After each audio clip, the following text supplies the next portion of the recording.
че в нашото шоу мислим трезво. И аз се радвам. Рапанче... Какво?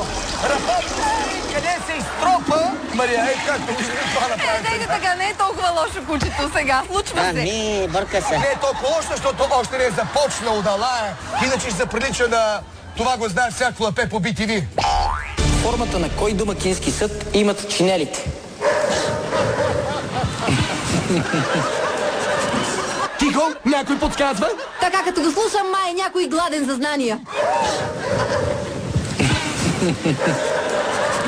Той не го знае. Абе, Валю, какъв е този пес? Мария, според мен Рапан работи нелегално в още няколко предавания.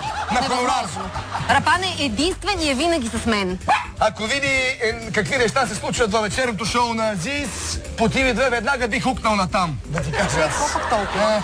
Може ли да направя един подарък? Разбира се, разбира се. И за предаване. Един момент само. Рачков, престанете с тези мръсни. Добре, тези мръсни, господи, сега той ще ги пусна малко по